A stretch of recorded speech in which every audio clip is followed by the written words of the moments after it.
बिंदास है, बिंदास। बिंदास क्या होता है? बिंदास है। जय सोमनाथ, जय राम, श्री राम, अस्सलाम वालेकुम।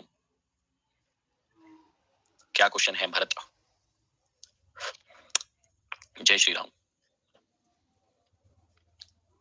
जय बाबा मोहन राम की, राधे कृष्णा। मार्केट में लगाता हूं बट का के आगे कौन लिखेगा? का मार्केट में लगाता हूं लेकिन का क्या का, लेकिन काम नहीं करते, ऐसे बोलोगे क्या? कि मार्केट में सर जी लेबल तो लगाते हैं हम, पर काम नहीं करते हैं लेबल। वो लेबल काम करेंगे लेकिन आपको सही लेबल लगाना आना चाहिए। काम नहीं करते हैं, काहे नहीं करेंगे काम? मैं भी तो रोज सुबह से लेबल लगा के दे देता हूँ, हाँ या ना? मैं भी तो रोज सुबह से लेबल लगा के देता हूँ ना। और मेरे लेवल कैसे काम करते देखे? आज के लेवल देखे थे जो मैंने लगा के दिए थे, कैसे काम कर रहे थे? मैंने जो लेवल लगा के दिए थे कैसे काम कर रहे हैं? दिए थे ना लेवल लगा के मैंने बॉक्स कैसे लगाया? फिबोनाची बॉक्स लगाया, सिखाया है तुम लोगों को। तुम लोग गधे हो, तुम लोगों को लगाते नहीं आता है क्या? इतने अच्छे से क्लासेस लिए मैंने तुम लोगों की, कितने अच्छे से सिखाया है मैंने। देखना फिबोनाची कैसे लगाते हैं। बोला था ना टॉप टू बॉटम लगाना है और ये गैप को छोड़ देना है, बोला था, याद है? ये देखो, ये टॉप उस समय ये टॉप बना था और ये पहला बॉटम बना था, तो मैंने ये पहला टॉप टू बॉटम मतलब कहां से कहां तक, ये वाले टॉप से लिया और ये वाला जो पहला बॉटम बना था मैंने यहाँ तक फिबोनाची लगा दिया। और इसके बीच में एक बॉक्स बन रहा था, वो बॉक्स लगा के तुम लोगों को दे दिया। ये बॉक्स बन रहा था, ये बॉक्स बना के मैंने तुम लोगों को दे दिया था, याद है सुबह? तो ये तुमको लगाते नहीं आता है क्या? ये तुमको लगाते नहीं आता? देखो यहीं से मार्केट गिरा, फिर यहीं से मार्केट गिरा, फिर यहाँ तक आ ही नहीं पाया मार्केट। तो अब ये बॉक्स लगाना मैं सिखाऊंगा बार बार तुम लोगों को? ये नहीं आता क्या तुम लोगों को? ये बॉक्स लगाना क्या मैं बार बार बताऊं? ये बॉक्स लगाते तो अब तुम लोगों को आना चाहिए ना। सिखा दिया एक बार। सेटिंग क्यों सही नहीं आ रही? सेटिंग सही आएगी, क्लास ठीक से देखोगे तो सारी सेटिंग सही आएगी। आज डाउ जोन्स बढ़िया भाग रहा है, मतलब एक चीज का प्रेडिक्शन करूं क्या मंडे के लिए? ये देखो आज डाउ जोन्स सही जा रहा है, बढ़िया, कोई दिक्कत नहीं। देखो मंडे के लिए प्रेडिक्शन करते हैं, देखते क्या होगा। मुझे नहीं पता क्या होगा, लेकिन ऐसे ही देखते क्या होगा। मुझे ऐसा लग रहा है कि शायद बॉटम बन सकता है। बॉटम बनना मतलब किसको कहते हैं? कि बस उसके बाद मार्केट नीचे नहीं आएगा, ऐसा हो सकता है, नॉट श्योर। लेकिन अब मुझे जो ऐसे अंदर से आभास आ रहा है, मार्केट का जो लेवल कह रहा है वो कह रहा है कि यहां से ऐसे होने की संभावना हो सकती है। मतलब मैं बहुत श्योर नहीं हो रहा हूँ, क्योंकि ये थोड़ा सा और ठीक बनना था, मतलब ये वाला जो है ना, ये वाला और थोड़ा ठीक बनना था एम बनने के लिए।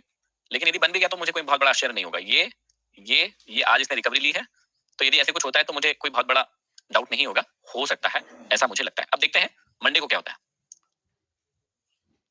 मंडे को देखेंगे क्या होगा। यदि होगा तो अच्छी पोजीशन बना रखिए, बढ़िया है, फायदा होगा, देखेंगे। चलो आज का जो टॉपिक है बहुत बढ़िया टॉपिक है, बहुत इंपॉर्टेंट टॉपिक है, क्योंकि आज हम सीखने वाले हैं how to choose right stock, कि सही स्टॉक्स को कैसे चुने, अपने खुद के स्टॉक्स की लिस्ट कैसे बनाए, ताकि किसी से भी पूछने की जरूरत ना पड़े कि कौन से स्टॉक खरीदूं, कौन से बेचूं, क्या करूं क्या ना करूं। ये आप आज के बाद किसी से नहीं पूछोगे, ना ही जरूरत पड़ेगी। और न्यूज का क्या इंपैक्ट होता है मार्केट पे, वो भी मैं आपको सिखाऊंगा। Are you all ready?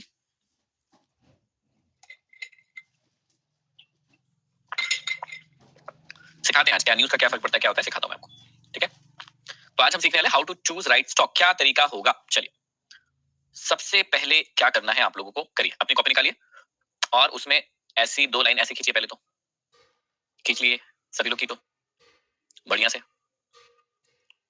खींच लिया। और फिर एक, दो, तीन, चार और ये पांच, पांच बॉक्स ऐसे बना लो, पांच बॉक्स ऐसे बना लो। बना लिए? सबने बना लिए? ऐसे बॉक्स बना लो, ठीक है? बना लिया सबने? बोलो भैया क्या कर रही हो, जल्दी जल्दी बनाइए। बना लिया बॉक्स? बना लिया, ठीक है। अब ध्यान से सुनना, हमको क्या करना है। हमको क्या करना है, अपने लिए अच्छे स्टॉक की लिस्ट बनाना है कि हम कौन से स्टॉक चूज करेंगे, कौन से स्टॉक को ट्रेड करेंगे, ठीक है? तो हमको क्या लिखना है सबसे पहले?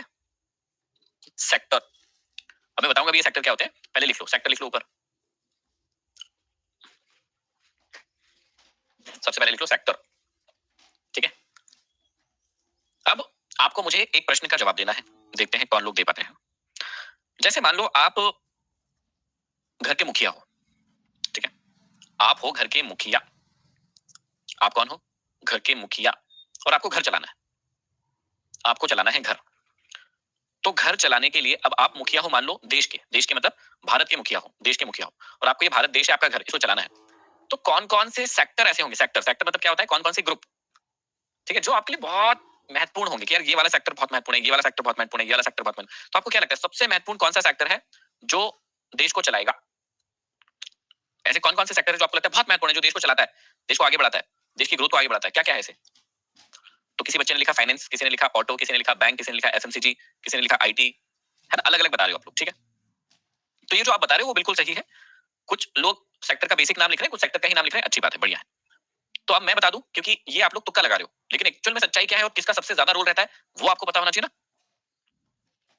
तो जो सबसे बड़ा बड़ा वेटेज है स्टॉक मार्केट में, सबसे ज्यादा जो वेटेज है वो किसका है, वो कैसे पता चलेगा? तो एक काम करते हैं, हम क्या करते हैं, निफ्टी के हम टॉप 10 वेटेज स्टॉक निकालते हैं, ठीक है ना। तो इससे आपको एकदम क्लियर हो जाएगा कि कौन सबसे ज्यादा रोल निभाता होगा स्टॉक मार्केट के अंदर। चलो ये वाली लिस्ट मुझे आपको दिखाना है। चलो ये आपको एक दिख रहा है, यहाँ पे ये दिख रहा है, यहाँ पे दिख रहा है, ये देखो, पढ़ते बनना है नहीं पढ़ रहा है? एक काम करता हूँ, मैं इसको डाउनलोड करता हूँ, डाउनलोड करके आपको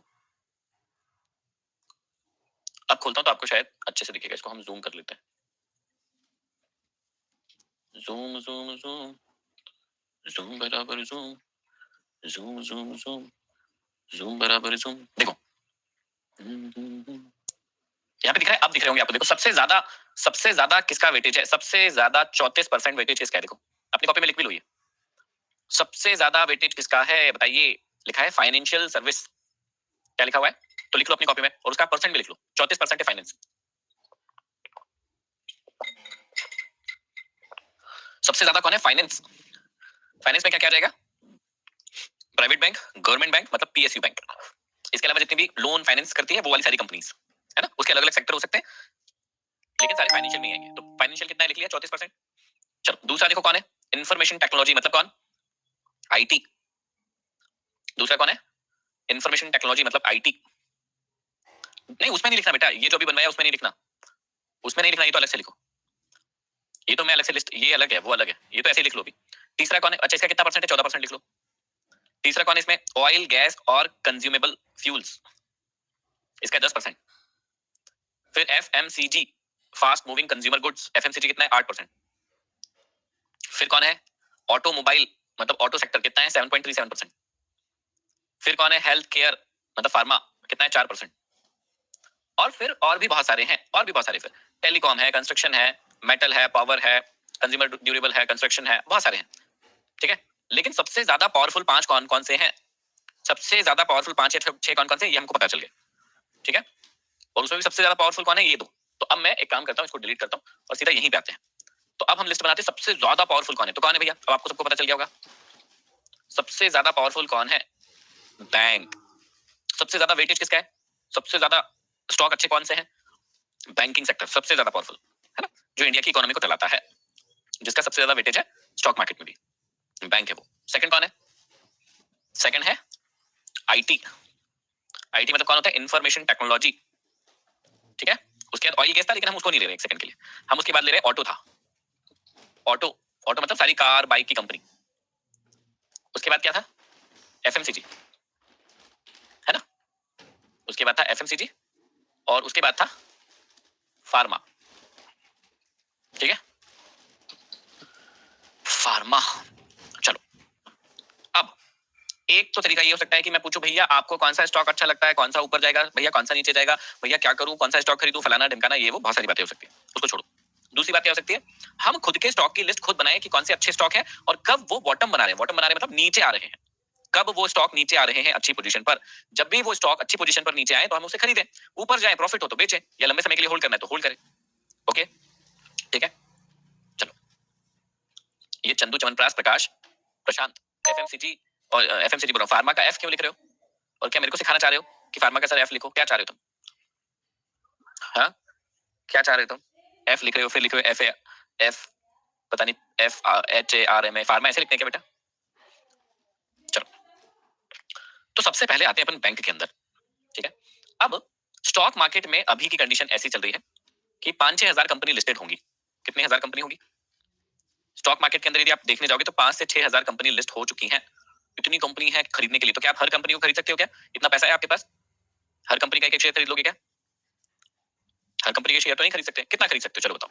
मान लो आपके पास 10 लाख रुपए है, अपन मान लेते हैं, अभी है नहीं मान लो, पर मान लो है 10 लाख है, तो 10 लाख में आप अच्छा रिटर्न चाहिए तो 1-1 लाख के तो शेयर खरीदना पड़ेगा। 1-1 लाख के तो शेयर खरीदना पड़ेगा, तो भी कितनी कंपनी खरीद सकते हो आप? 10 ही कंपनी खरीद सकते हो। ठीक है, ज्यादा ही हो गया, आपने 12 कंपनी खरीद ली, और ज्यादा हो गया 15 कंपनी खरीद ली। इससे ज्यादा खरीद सकते हो क्या? नहीं, और खरीदना भी नहीं चाहिए, इससे ज्यादा खरीदना भी नहीं चाहिए। तो मिनिमम मैं बता देता हूं आपको, मिनिमम 5 शेयर से शुरुआत करना चाहिए। ये मैं अपना बता रहा हूं, मिनिमम कितने शेयर से शुरुआत करना चाहिए? मिनिमम 5 शेयर से शुरुआत करना चाहिए, क्योंकि सारे अंडे एक घोंसले में नहीं रखे जाते, इसलिए 5 तो होना ही चाहिए। और आप मेरी सलाह मानो तो मैक्सिमम 10 रख लो बस। मिनिमम 5 और मैक्सिमम 10 रख लो बस, इससे ज्यादा मत रखो। इससे ज्यादा कंपनी चूज करोगे और स्टॉक रखोगे तो खिचड़ी पक जाएगी, फिर आप मैनेज नहीं कर पाओगे उनको, कौन ऊपर जा रहा है कौन नीचे जा रहा है, आप परेशान हो जाओगे। और फिर ज्यादा रखोगे, उसमें से एक कंपनी भी यदि अच्छा बॉटम बना गई या कुछ गड़बड़ी हो गई उस कंपनी में, तो आपका सारा का सारा जो प्रॉफिट है वो लॉस में कन्वर्ट हो जाएगा। तो इसलिए कम कंपनी रखो, लेकिन अच्छी रखो, तगड़ी रखो। तो अपने को चाहिए कितनी कंपनी? 5 से 10 बस। हमको कितनी कंपनी चाहिए? अच्छी। तो हमको चाहिए 5 से 10 अच्छी कंपनी। अच्छी कंपनी किसको बोलेंगे? या तो वो निफ्टी 50 में हो या निफ्टी नेक्स्ट 50 में हो, मतलब बढ़िया जबरदस्त परफॉर्मेंस हो, अच्छा काम कर रही हो, बढ़िया। चलो, तो हम एक काम करते हैं, 10 तो चाहिए अपने को, तो हम क्या करते हैं, 10 एक्स्ट्रा कर लेते हैं। हम सेलेक्ट करते हैं 20 कंपनी। कितनी कंपनी? हमको 10 चाहिए, लेकिन हम 20 कंपनी अच्छी सेलेक्ट करके रखते हैं, और फिर जो मन होगा उसमें हम लोग पैसा निवेश कर सकते हैं। तो ये लिस्ट जो मैं आपको बना रहा हूं, ये आपको सिखाने के लिए बना रहा हूं। आप अपनी लिस्ट भी बना सकते हो, इस लिस्ट में से भी कुछ शेयर सेलेक्ट करना हो कर सकते हो, नो वरी। ठीक है, लेकिन रिस्क अपनी बुद्धि पर लेना, मेरी बुद्धि पर नहीं। जो आप रिस्क लोगे वो अपनी बुद्धि पर लेना। चलो, तो अब 20 शेयर सेलेक्ट करना है। तो पहले तो ये समझो कि सारे सेक्टर के शेयर सेलेक्ट करना है हमको। क्यों? एक ही सेक्टर में नहीं जाना है। जब भी आप स्टॉक खरीदोगे तो सारे सेक्टर को ध्यान में रखते हुए खरीदो। कुछ स्टॉक बैंक के भी खरीदो, कुछ आईटी के खरीदो, कुछ ऑटो के खरीदो, कुछ एफएमसीजी के भी खरीदो, कुछ फार्मा के भी खरीदो। इससे क्या होगा कि सारे सेक्टर हो सकता है ऊपर जाए, एक आधा नीचे भी आ जाए, ऊपर नीचे होके बढ़िया है ना, कोई दिक्कत नहीं है, मिश्रित रहे। तो इसलिए सारे सेक्टर, अब कभी कभी हो सकता है कि आपने बैंकिंग खरीद लिया और बैंकिंग सेक्टर 2 साल तक नीचे ही रहा, आपका रिटर्न ही नहीं बना, तो भी दिक्कत हो जाएगी। तो आपको क्या करना है, मिश्र वाली स्ट्रेटेजी अपनाना है। सिंपल सी बात है। अब बात को समझना, बहुत सिंपल सा तरीका अपनाते हैं। बैंकिंग में दो प्रकार की बैंकिंग सेलेक्ट करते हैं। देखो, बैंकिंग में दो प्रकार की बैंकिंग होती है, एक होती है सरकारी बैंक, एक होती है प्राइवेट बैंक। सबसे पहले बताओ, प्राइवेट बैंक में सबसे ज्यादा आपको भरोसा या नाम किसका सुना है, जो बढ़िया कंपनी हो, जो सबसे ज्यादा आपने नाम सुना हो, जो बढ़िया धंधा करके देती हो? एचडीएफसी। ठीक है, अब देखो कुछ महाशय लोग एसबीआई भी बोल रहे हैं। बेटा एसबीआई प्राइवेट बैंक है क्या? थोड़ा अकल अकल अकल आलिया में रख के मत आओ, अकल यहीं लेके आओ ना, क्लास में आते हो तो। बेटा एयू बैंक, एसबीआई क्या प्राइवेट बैंक है क्या? दिमाग लगाया करो, जहां बात चल रही है वहां तुम्हारा ध्यान नहीं रहता, इसलिए फिर तुम लोग बोलते हो सर हमको कुछ समझ नहीं आ रहा। नहीं आएगा क्यों? क्योंकि तुम यहाँ हो नहीं। तो पहला हो गया एचडीएफसी बैंक।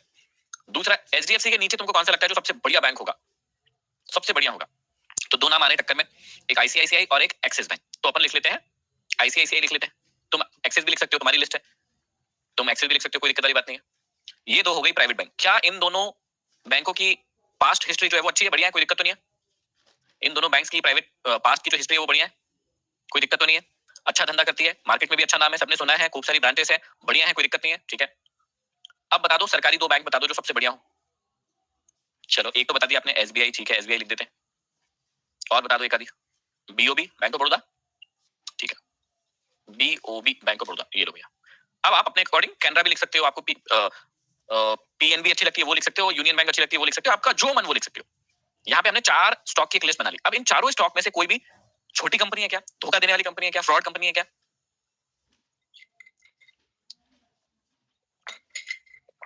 तो क्या हमने चारों शेयर अच्छे चुने? बैंकिंग के सेक्टर में चारों शेयर बढ़िया चुने, कोई दिक्कत तो नहीं है? ठीक, चलो आईटी में आ जाते हैं। आईटी में सबसे बड़ा नाम कौन है इंडिया के अंदर? टीसीएस। उसके बाद टीसीएस के बाद कौन है? इन्फोसिस। इन्फोसिस। उसके बाद कौन है? विप्रो। विप्रो, फिर एक और एचसीएल। टेक महिंद्रा कर ले, टाटा।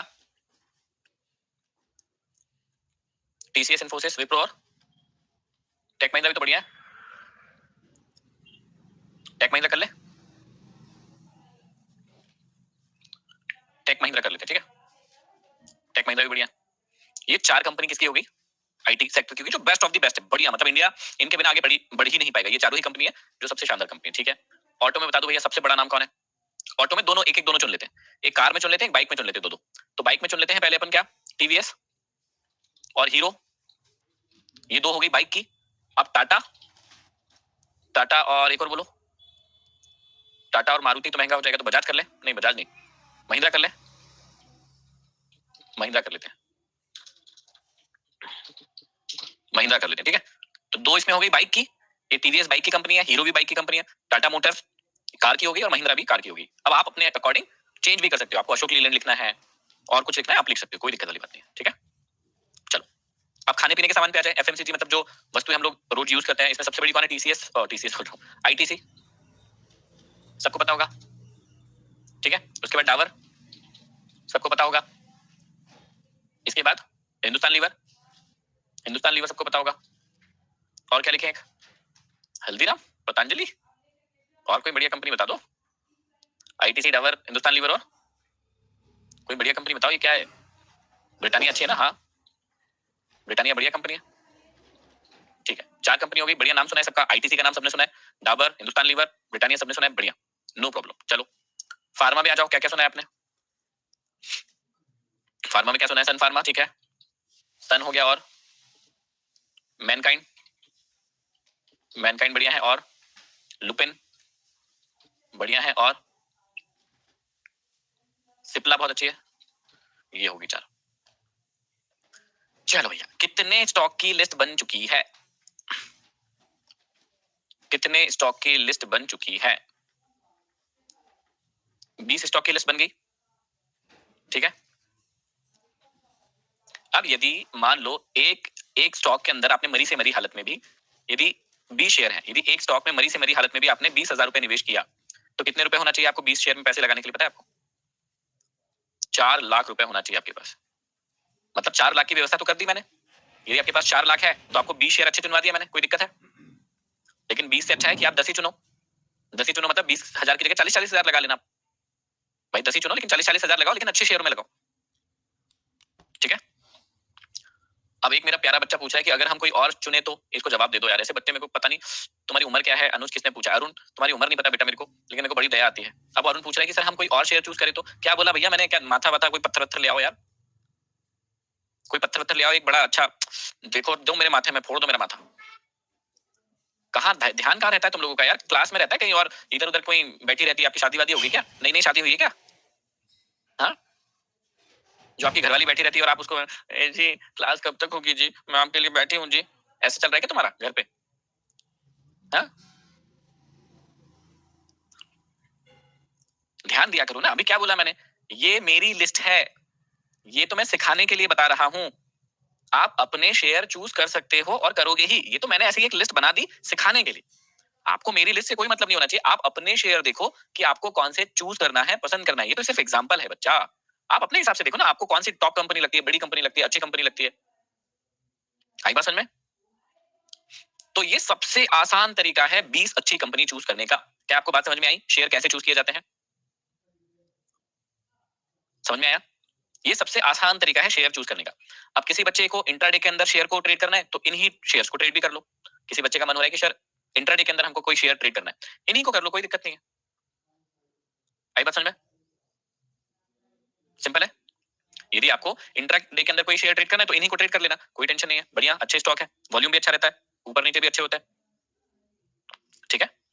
अब एक बहुत बढ़िया चीज सिखा रहा हूं, अब उसको ध्यान से देखना, देखो अब हमने बैंक के अंदर सबसे पहला स्टॉक कौन सा चूज किया है, मैं आपको बताता भी हूं कि कहां खरीदना होता है, ठीक है, मैं आपको ये भी सिखाता हूं, हमने सबसे पहला स्टॉक कौन सा चूज किया आज, एचडीएफसी, ठीक है। अब बहुत ध्यान से सुनना, तुमको एचडीएफसी यदि खरीदना है तो कहां खरीदोगे, ध्यान से सुनना, मैंने लगाया एचडीएफसी, ये लगा लिया मैंने एचडीएफसी, ध्यान से देखो, मुझे डेली में खरीदना है तो मैं जाऊंगा वीकली के अंदर, और वीकली के अंदर लगाऊंगा सपोर्ट की लाइन, देखो ये सपोर्ट की लाइन मेरी ऑलरेडी लगी हुई है, ध्यान से देखो सपोर्ट की लाइन बढ़िया लगी हुई है मेरी, ये देखो ये सपोर्ट है, बहुत बढ़िया बड़ा वाला सपोर्ट है, ध्यान से देखो बहुत अच्छी कंपनी है और बहुत अच्छा सपोर्ट लगा हुआ है, तो ये बहुत अच्छा सपोर्ट कहां पे लगा हुआ है, 1590 रुपए पर, ये बड़ा सपोर्ट कहां पर लगा हुआ है वीकली में, 1590 रुपए पर लगा हुआ है, ठीक है।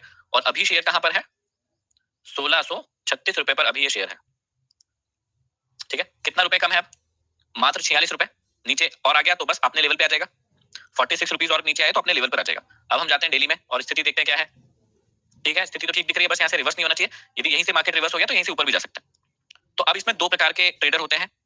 एक कहता है कि 1590 आएगा तो ही खरीदूंगा, नहीं तो नहीं खरीदूंगा। तो यदि आप उस टाइप के हो तो आप 1590 पर आने का वेट करो, ठीक है, तब खरीद लेना। और एक होते हैं इस टाइप के कि यार 1636 पे आ गया और बहुत नीचे भी आ गया और बहुत अच्छा बैंक है, ये देखो यहां से टॉप से आ गया है, 12-13% नीचे आ गया ये शेयर, ठीक है। तो इससे नीचे और आएगा कि नहीं आएगा क्या पता, थोड़े तो खरीद लेता हूं यार यहाँ पर।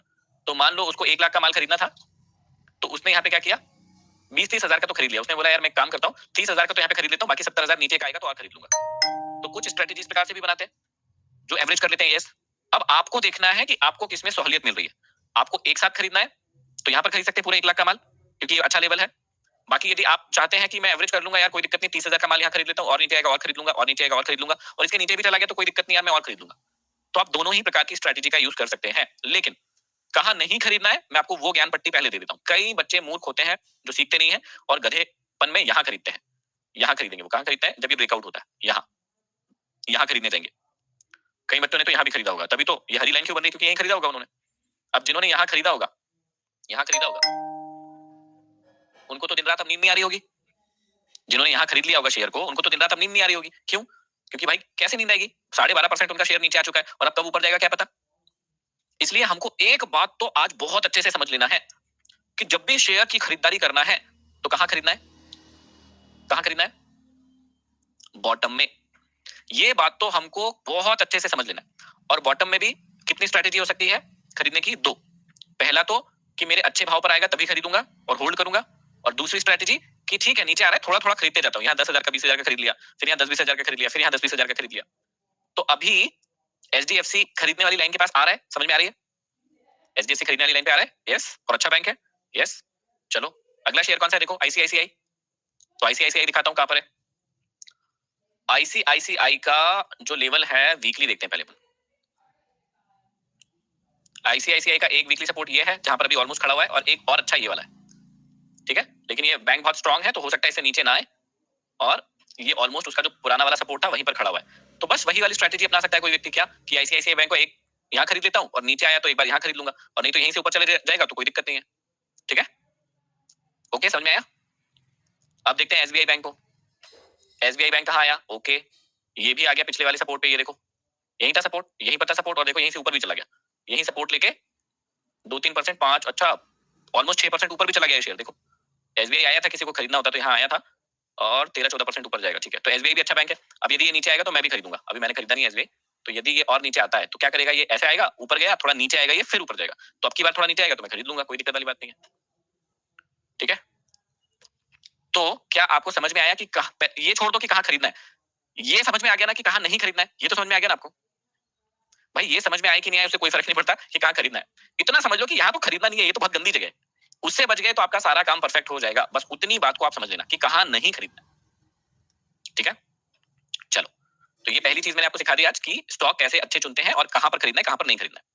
अगली बहुत इंपॉर्टेंट चीज समझाने वाला हूं कि ये जो मार्केट है ना पूरा का पूरा, ये न्यूज से भी चलता है, बहुत ज्यादा चलता है न्यूज से। और अलग अलग प्रकार की न्यूज जो है, अलग अलग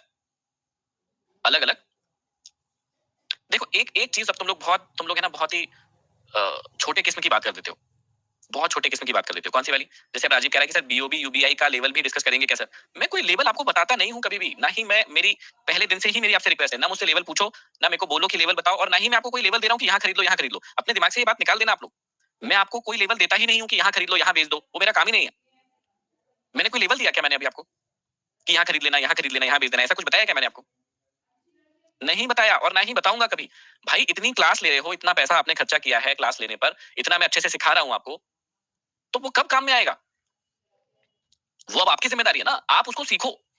नहीं नहीं नहीं नहीं नहीं, आप खुद लेवल लगाओ। अब अगले 2-4 महीने में आप खरीदो मत, भले ही आप मत खरीदो। और आपको टेस्ट करना है ना, मैं बहुत आसान तरीका बताता हूं आपको कि आपके लेवल काम कर रहे हैं कि नहीं कर रहे हैं, इसको टेस्ट करने का बहुत आसान तरीका बताता हूं। आपके पास 1000-2000 रुपए तो होंगे ना भाई, 1000-2000 रुपए तो सबके पास होंगे, 5000 तो सबके पास होंगे। तो आप क्या करो, ये जो स्टॉक की लिस्ट बनाई है ना मैंने, इसमें ज्यादा नहीं, एक एक शेयर जो आपको लग रहा है ना कि बॉटम पे आ गया, उसको खरीद के रख लो। ये टेस्ट करने का सबसे अच्छा तरीका है।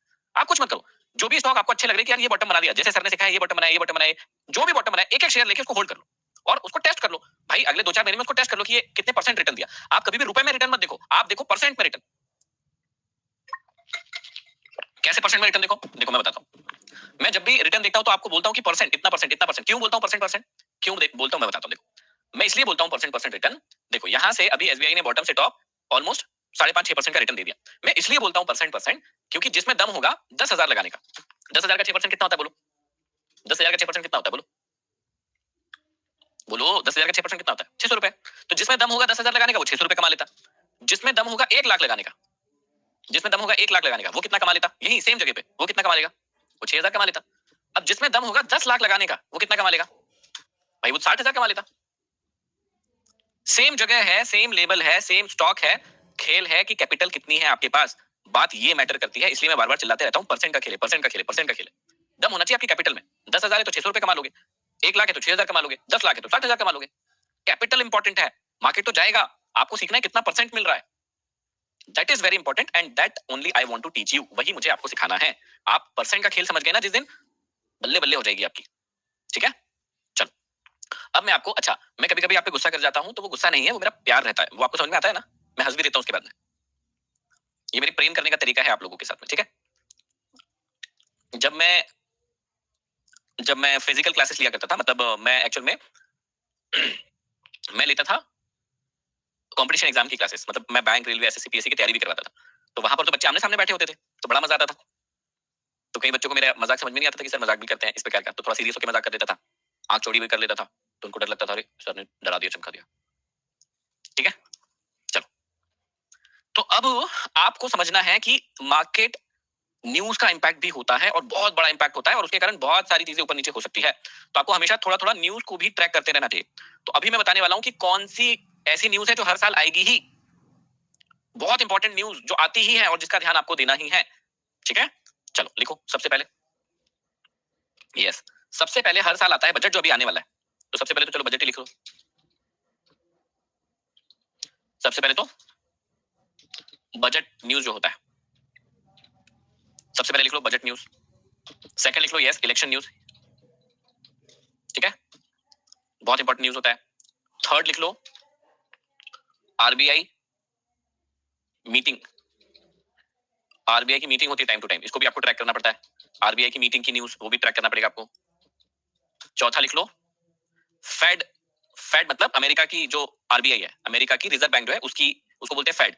तो फेड की जब भी मीटिंग होती है और उसमें कोई न्यूज आती है तो वो भी इंपॉर्टेंट होती है। फिफ्थ लिख लो वही यूएस का इलेक्शन। इंडिया का इलेक्शन तो लिख लिया हमने, यूएस का इलेक्शन भी इंपॉर्टेंट होता है। जैसे अभी ट्रंप जीता था तो उससे भी इकोनॉमी में ऊपर नीचे होता है। फिर लिख लो वॉर न्यूज। ठीक है, वॉर न्यूज लिख लो। फिर लिख लो, फिर लिख लो कोविड जैसी सिचुएशन बनती है कभी कभी। कोविड जैसी सिचुएशन बनती है, उसको क्या बोलते हैं?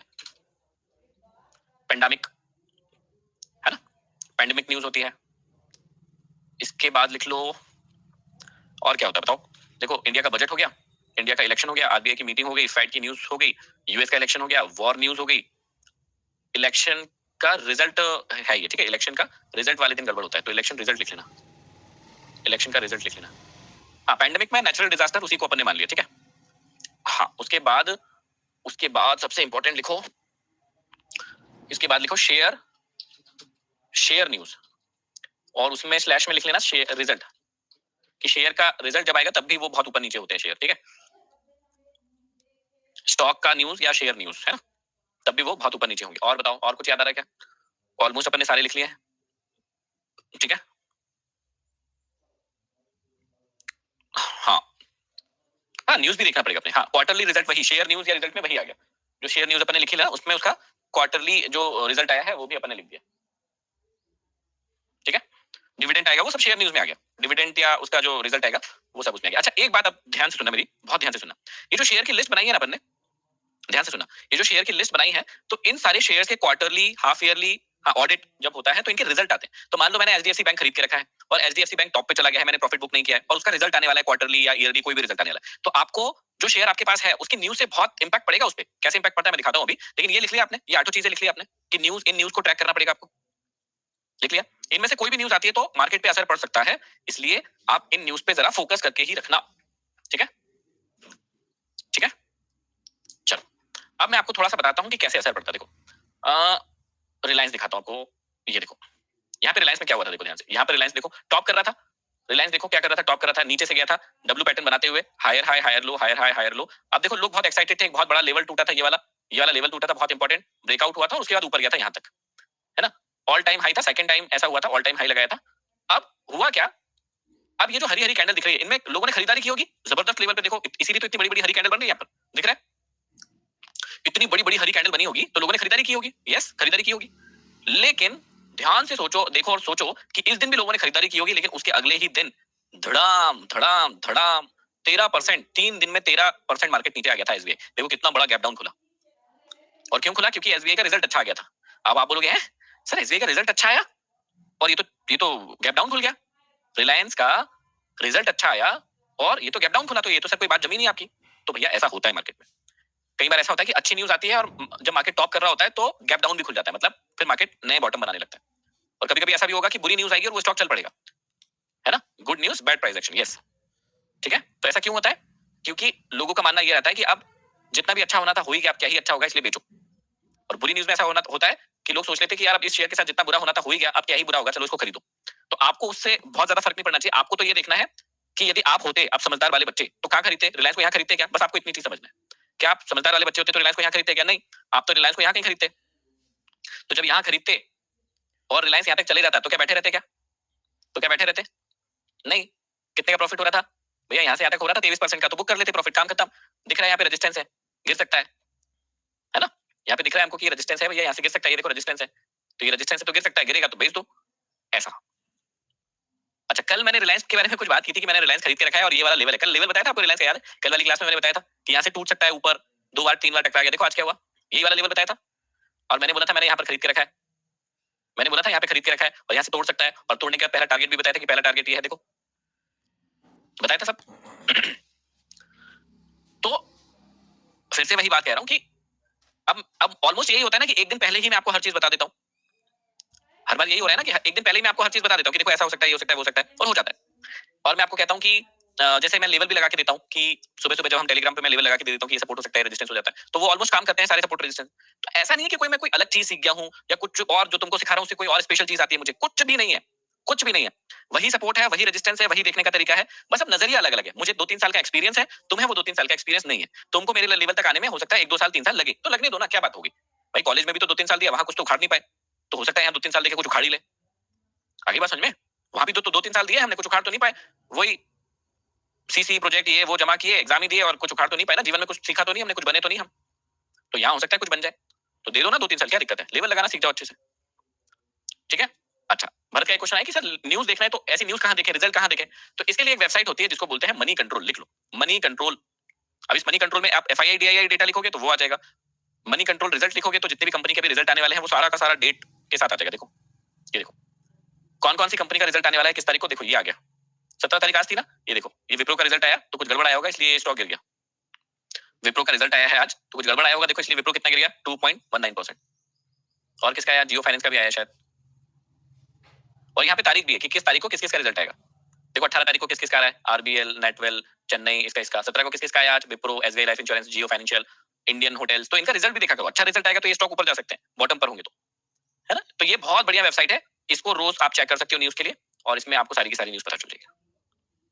हाँ कोई दिक्कत नहीं है, बंद होने के बाद आया तो आप थोड़ा प्रेडिक्ट पहले ही कर सकते हो ना, यदि मार्केट ने टॉप कर लिया है, समझना राजीव, यदि मार्केट ने टॉप कर लिया है तो आप खरीदोगे तो वैसे भी नहीं, तो आप यदि रिजल्ट आने वाला है आपको 2-4 दिन पहले पता चल जाता है कि किसका रिजल्ट कब आएगा, आप उससे पहले उस स्टॉक से निकल भी सकते हो, है ना। आप क्या कर सकते हो, उस स्टॉक का रिजल्ट आने से पहले उससे निकल भी सकते हो, सिंपल सी चीज अपने को ध्यान देना। चलो समझ में आया आपको, नहीं इसमें हिंदी में नहीं आता, इंग्लिश में आता है यार, समझ में आ जाएगा, इजी इंग्लिश रहता है। तो समझ में आया आज आपको कि कैसे आप अच्छे स्टॉक को सेलेक्ट कर सकते हो, अपनी खुद की लिस्ट बना सकते हो, और न्यूज का कैसे मार्केट के ऊपर इंपैक्ट रहता है। क्या मेरे प्यारे बच्चों को सारी चीजें समझ में आई, आई आई आई आई। चलो तो आप मुझे 10 मिनट दो, मैं 10 मिनट में एक बहुत बढ़िया चीज सिखाना चाहता हूं आपको स्टॉक मार्केट के अलावा। चलें शुरू करें, करें शुरू, ठीक है। IT का फुल फॉर्म होता है इंफॉर्मेशन टेक्नोलॉजी, इंफॉर्मेशन टेक्नोलॉजी। चलो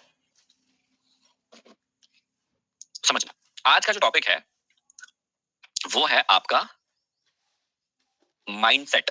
क्या है, आज का जो टॉपिक है वो है आपका माइंडसेट है। माइंडसेट क्या होता है समझना। माइंडसेट मतलब होता है आपके मन की स्थिति क्या है, मनोस्थिति क्या है, आपका माइंडसेट कैसा है। तो जैसा आपका माइंडसेट होगा वैसे ही आपकी लाइफ होगी, समझना।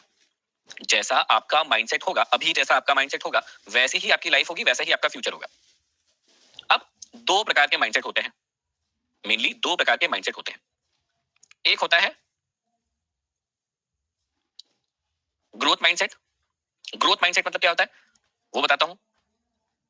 एक कौन सा माइंडसेट होता है, ग्रोथ माइंडसेट होता है, जिसको हम पॉजिटिव माइंडसेट भी कहते हैं। पॉजिटिव माइंडसेट भी कहते हैं। और एक होता है नेगेटिव माइंडसेट, ऐसे समझ लो, ठीक है। एक होता है नेगेटिव माइंडसेट, एक होता है ग्रोथ माइंडसेट या पॉजिटिव माइंडसेट, और एक होता है नेगेटिव माइंडसेट। अब पॉजिटिव माइंडसेट वाला व्यक्ति कैसी बात करता है हमेशा, वो कहेगा कि ये काम हो जाएगा, ये टास्क हो जाएगा, मैं इसे कर लूंगा, नहीं होगा भी तो देख लेंगे। वो हमेशा किसी भी काम को करने की बात करता है। क्या बोलता है, वो हमेशा किसी भी काम को करने की बात करता है। जबकि नेगेटिव माइंडसेट वाला व्यक्ति हमेशा किसी भी काम को टालने की बात करता है। अब आप अपने अंदर देखो कि आपका माइंडसेट कौन सा है। ध्यान से सुनना, आपको अपना माइंडसेट चेक करना है। पॉजिटिव माइंडसेट या ग्रोथ माइंडसेट वाला व्यक्ति क्या कहेगा, वो हमेशा करने की बात कहेगा कि अरे ये काम है, ठीक है ना, कर लेते हैं, अरे कल क्यों, आज ही कर लेते हैं, अरे ठीक है अभी कर लेंगे, कोई दिक्कत नहीं है। तो ग्रोथ माइंडसेट वाला व्यक्ति क्या करेगा, हमेशा अलर्ट रहेगा, एक्टिव रहेगा, वो हमेशा किसी भी बात को, किसी भी काम को करने की बात करेगा, वो टालेगा नहीं। और नेगेटिव माइंडसेट वाला व्यक्ति क्या होगा, हमेशा किसी काम को टालने की बात करेगा। यार टालो यार, यार टालो यार, यार टालो यार, जितना टाल सकता है उतना टालेगा, ठीक है। ग्रोथ माइंडसेट वाला व्यक्ति कुछ भी हो जाए, कोई भी उसको सिचुएशन दिखती हो, उसमें वो सोल्यूशन पर ध्यान देता है। किस पे ध्यान देगा, सोल्यूशन पर ध्यान देगा। और नेगेटिव माइंडसेट वाला व्यक्ति क्या करेगा, हमेशा प्रॉब्लम पर ध्यान देगा। किस पर ध्यान देगा, प्रॉब्लम पर ध्यान देगा। ग्रोथ माइंडसेट वाला व्यक्ति बोलेगा अरे ये प्रॉब्लम है, चलो बात करते हैं सोल्यूशन पर, इसका सोल्यूशन क्या हो सकता है, यार ऐसी समस्या है, कोई ना, देखते हैं इसका समाधान क्या है, यार मैं यहां पर फंस गया हूं, अच्छा फंस गए हो तुम, रुको मैं देखता हूं इसका सोल्यूशन क्या है, कैसे निकल सकते हो। और नेगेटिव माइंडसेट वाला व्यक्ति कैसा करेगा, वो तेरी गया, फंस गया, अब बेटा तू नहीं निकल पाएगा, अब तेरा कुछ नहीं हो सकता। वो हमेशा प्रॉब्लम को देखेगा, कह गड्ढे में गिर गया, अरे तेरी गधा ही है यार, तू तो गिर गया, चल गिर, अब पड़े रहे, वहीं पड़े रहे। जबकि ग्रोथ माइंडसेट वाला व्यक्ति क्या कहेगा, पॉजिटिव माइंडसेट वाला व्यक्ति क्या कहेगा, अरे यार गिर गए हो, रुको मैं रस्सी ढूंढता हूं, मैं सीढ़ी ढूंढता हूं।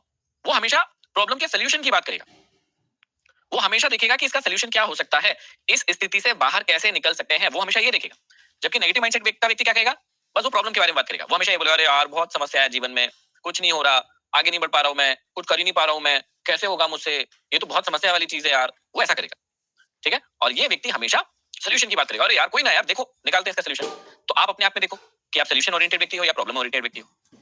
फिर ग्रोथ माइंडसेट वाला व्यक्ति हमेशा आपको हैप्पी मिलेगा, हर कंडीशन में कैसे मिलेगा, हैप्पी मिलेगा, ये उसका सिग्नेचर होगा, ये उसका स्टाइल होगा, कुछ भी होगा वो हैप्पी मिलेगा, अरे बढ़िया यार कोई दिक्कत नहीं। यदि उसको टेंशन भी होगी, कोई प्रॉब्लम भी होगी, तो वो ज्यादा शेयर नहीं करेगा, वो बोलेगा अरे ठीक है यार कर लेंगे यार, लाइफ है, कोई बात नहीं, सोल्यूशन निकाल लेंगे यार। इसको बोलते हैं ग्रोथ माइंडसेट वाला व्यक्ति। और नेगेटिव माइंडसेट वाला व्यक्ति क्या करेगा, ये हमेशा दुखी रहेगा, परेशान रहेगा, उसका चेहरा, अच्छा एक चीज तो आप नोटिस करोगे, ग्रोथ माइंडसेट वाले व्यक्ति का फेस जो है वो चमकता हुआ दिखाई देगा, मुस्कुराता हुआ दिखाई देगा, हैप्पी रहेगा, हमेशा खुश रहेगा वो।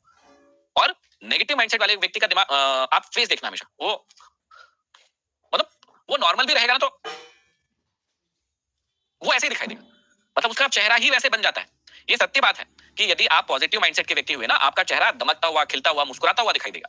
और आप देखना, या तो आप खुद होंगे वो, या आपके पास में कोई व्यक्ति होगा जो नेगेटिव माइंडसेट का व्यक्ति होगा, उसका थोबड़ा हमेशा लटकेला दिखेगा, झटकेला दिखेगा, फटेला दिखेगा, मतलब गंदा सा दिखेगा। वो आपको उसको देख के ही अजीब सी फीलिंग आएगी।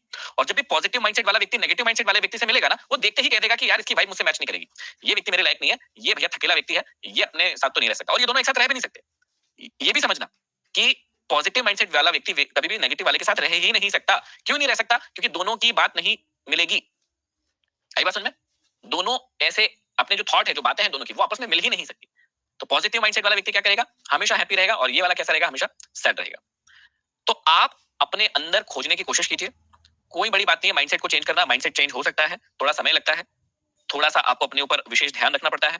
यदि आप ऑलरेडी पॉजिटिव माइंडसेट के हैं, दैट इज वेरी गुड, बहुत अच्छी बात है, बधाई हो आपको कि आपने एक जंग तो जीत ही ली है। लेकिन यदि आप नेगेटिव माइंडसेट के व्यक्ति हो, तो भी आपको चिंता करने की जरूरत नहीं है, पॉजिटिव माइंडसेट के व्यक्ति आप बन सकते हो। कुछ तरीके होते हैं उसको अपनाने के लिए, आपको सॉल्यूशन ओरिएंटेड बनना पड़ता है, प्रॉब्लम को थोड़ा सा इग्नोर करना होता है, आपको कामों को टालना नहीं है, आपको करने की आदत होनी चाहिए, या आप किसी भी चीज को करने की बात करें आप भी उस प्रकार के व्यक्ति बन सकते हैं, कोई टेंशन वाली बात नहीं। लेकिन द मोस्ट इंपॉर्टेंट चीज क्या है कि पहले आपको पता होना चाहिए या आपको खुद को भी समझ में आना चाहिए कि हाँ मैं ऐसा हूं। अब किसी को लगता ही नहीं कि वो नेगेटिव वाला है तो फिर बात ही अलग है, लेकिन यदि किसी को समझ में आ गया कि हाँ यार सर ने ये चीजें बताई है, ये तो मेरे अंदर भी है, मैं भी ऐसा हूं, तो समझ लीजिए आप नेगेटिव माइंडसेट के व्यक्ति हैं, आपको अपना माइंडसेट पहले चेंज करना पड़ेगा। अब एक और बात बता देता हूँ, बहुत कमाल की बात बताता हूँ, समझना मैं क्या बताना चाहता हूँ। ये क्या लिखा है, ये क्या लिखा है, बिलीव। बिलीव मतलब क्या होता है, विश्वास, ठीक है। अब मुझे एक छोटी सी बात का आंसर देना, क्या कमाल की चीज है इस दुनिया में, इतनी कमाल की चीज है जो मैं बताने वाला हूं कि बस पूछिए ही मत।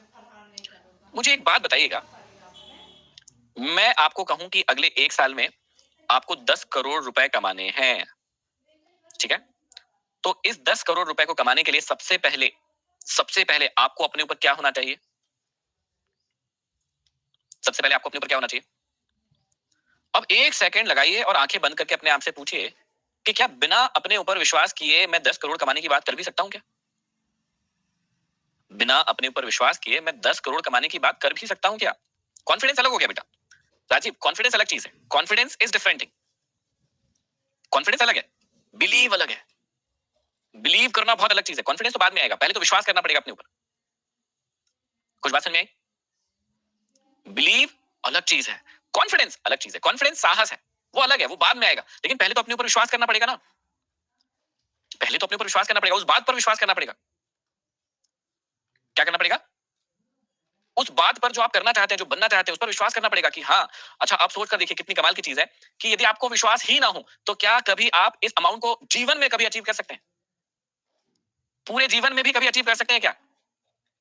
कभी नहीं कर सकते। यदि आपको विश्वास ना हो या 1% का डाउट हो कि यार पता नहीं मुझसे होगा कि नहीं, तो आप ये कर ही नहीं सकते। तो एक छोटा सा शब्द है, लेकिन सोचकर देखिए कितना कमाल का शब्द है, कितना कमाल का शब्द है। तो इसकी ताकत को समझिएगा कि आपको जो भी चीज चाहिए, जो भी चीज प्राप्त करना है, तो प्राप्त करने की जो पहली स्टेप है वो क्या है? वो क्या है? आपको पहले अपने ऊपर बिलीव करना पड़ेगा, विश्वास करना पड़ेगा कि हाँ आप ये कर सकते हैं, कि आपको ये मिल सकता है, कि आप ऐसे बन सकते हैं। अब कई बच्चे स्टॉक मार्केट तो करने आए हैं, लेकिन उनको अपने ऊपर विश्वास ही नहीं है, बिलीव ही नहीं है, तो क्या वो कभी बन पाएंगे?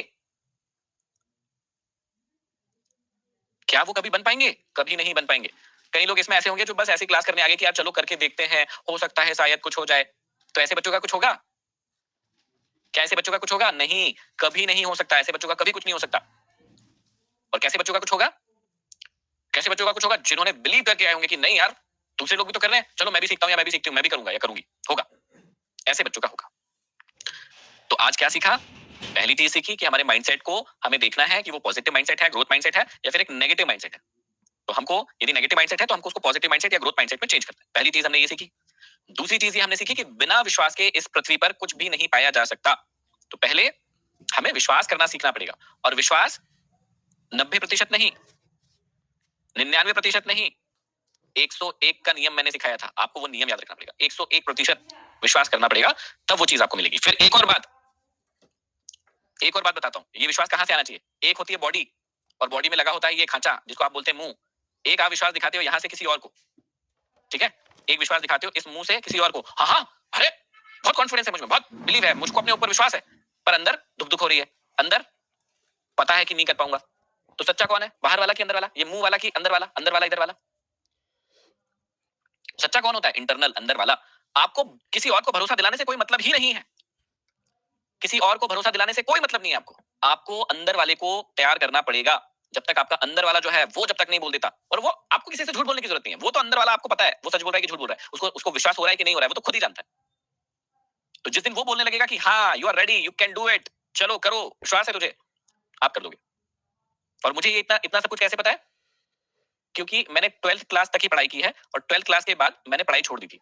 मेरे पिताजी, माताजी, रिश्तेदार, दोस्त यार सब ने कहा कि तू बहुत बड़ी गलती कर रहा है, तू बहुत पछताएगा महेंद्र, देखना एक दिन आएगा जब तू बहुत पछताएगा, तू 12th तक की पढ़ाई कर रहा है। और उसके बाद मेरी एसबीआई में जॉब लग गई थी 12th में ही, मैंने उसको भी छोड़ दिया। तो 12th के बाद पढ़ाई भी नहीं की, इस स्टेट बैंक ऑफ इंडिया की नौकरी को भी मैंने छोड़ दिया, ये भी नहीं की। और सबने मुझे कहा कि तू बहुत बड़ी गलती कर रहा है, तुझे ऐसा नहीं करना चाहिए। लेकिन मुझे अपने ऊपर क्या था, मुझे अपने ऊपर क्या था, मुझे अपने ऊपर बिलीव था, विश्वास था कि मैं इसे कहीं गुना ज्यादा कर लूंगा। अब यदि मैं उनकी बात मान लेता और मेरे अंदर जो चल रहा था कि यार तू कर सकता है, इससे अच्छा कर सकता है, तो मैं यदि बाहर वालों की बात मान लेता और मेरे अंदर वाले की बात नहीं मानता, उनकी बात से मैं डर जाता, तो क्या आज मैं जितना भी कमा पाया हूं, जितना भी सक्सेसफुल हूं, जो भी कर रहा हूं, क्या उतना कर पाता? कभी नहीं।